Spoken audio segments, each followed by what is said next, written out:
Hello everyone, it's Kevin and it is time to power on and revisit some classics.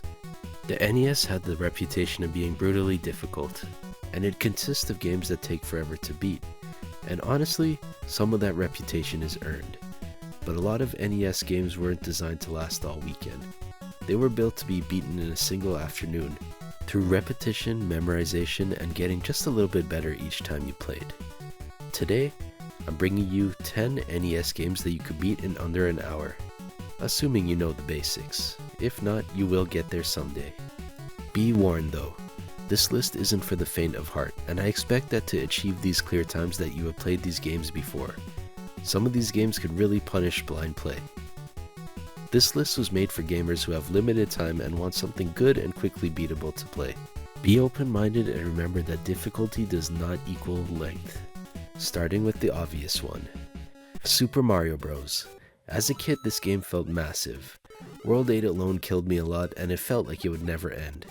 But once you understand the warp zones, enemy patterns, and how the momentum in this game works, Mario becomes a surprisingly short experience. Most experienced players can beat this game in 20 to 30 minutes without rushing or speedrunning. It's a perfect example of how NES games rewarded knowledge.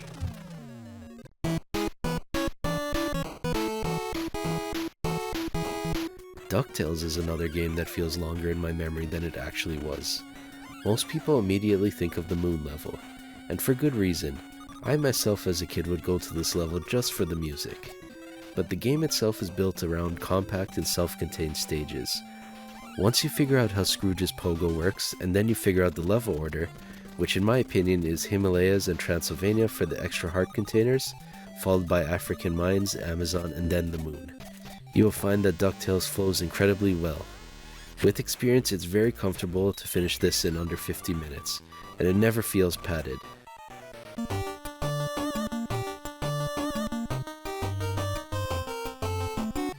Wow, another Disney entry.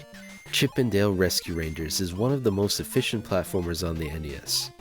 Every level revolves around the simple idea of throwing boxes or hiding in them. As kids, co-op chaos made this game feel a lot longer than it actually was, but once you switch to single player and begin to understand enemy control and spacing, this becomes a 30 to 40 minute game. This game is fast, focused, and incredibly replayable. I love it. Contra has one of the most intimidating reputations on the NES. Not for me though, because I'm a beast.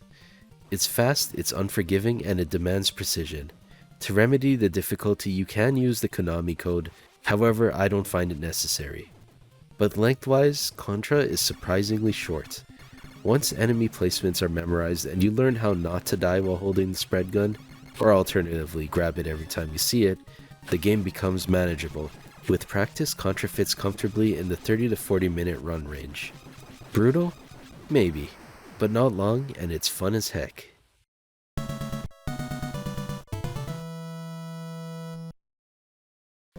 I've always loved Batman on the NES, and I found that it still holds up incredibly well. The atmosphere, the music, the controls, they all feel deliberate. The biggest hurdle for most players is learning the wall jump, which admittedly at first feels very awkward. But once the mechanic clicks, the game opens up. Most familiar players can beat Batman in under an hour without feeling rushed. The final boss is as tough as nails though. Mega Man 2 feels longer than it really is due to how many stages it houses and because of how demanding it can be at times. Flashman's tough, Quickman's tough, Heatman's stage has disappearing blocks, but Mega Man is just like the rest of the series, it's about knowledge after experimentation. Once you get the overpowered Metal Blade and you figure out the boss weaknesses, you can devise a quick path to victory. I usually go with Metal Man, Airman for item 2, Flashman, Quickman, Bubbleman, Crashman, Heatman, and then finally Woodman. With planning, the entire experience changes and this becomes a 45 to 60 minute game.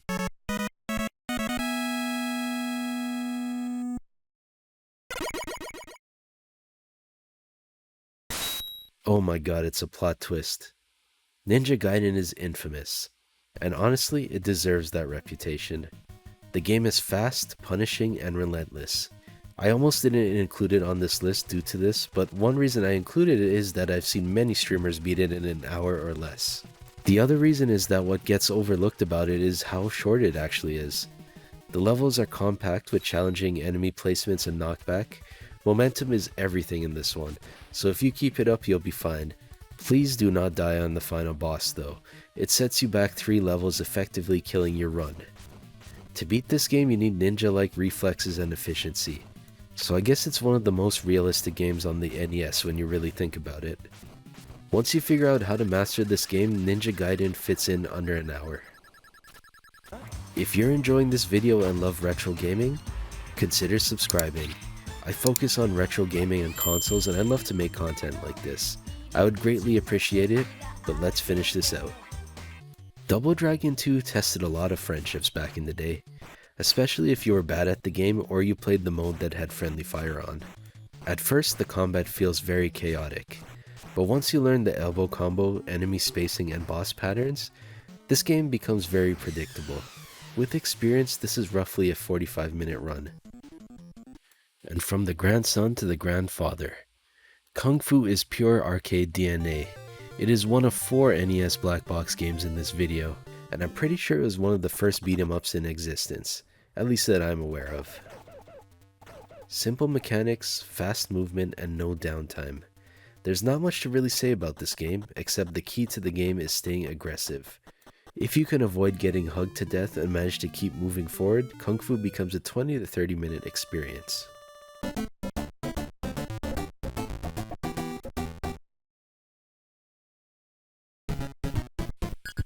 Kirby's Adventure is one of the most relaxed games on this list. And that's exactly why we all love Kirby games, right? It's colorful, forgiving, and approachable. Once you figure out what abilities are suited for each area, you can progress through the game very efficiently. Kirby can go from relaxed to momentum based if you want to play it that way. With experience, you could turn this into a 45 to 60 minute game that never feels stressful. Before wrapping up, here are a few honorable mentions. Games that can be beaten in under an hour, but come with some caveats. Balloon Fight didn't make the list because it's very short and I find that it's very repetitive. Ice Climber is short on paper, but the vertical momentum really trips people up. River City Ransom is possible, but it's not realistic as its length depends heavily on how much grinding and purchases you do. Castlevania 2 Simon's Quest is short if you know exactly where to go or you have a walkthrough, but it's absolutely miserable if you do not. I'm gonna clump Gradius and Life Force together. They're both technically short, but extremely skill dependent, even with the Konami code. A lot of NES games weren't meant to be endless. They were designed to be replayed, mastered, and beaten, sometimes all in one sitting. Let me know in the comments which game surprised you the most or which NES game you think should have made the list. And that's a wrap. It is time to reboot. I will see you on the other side.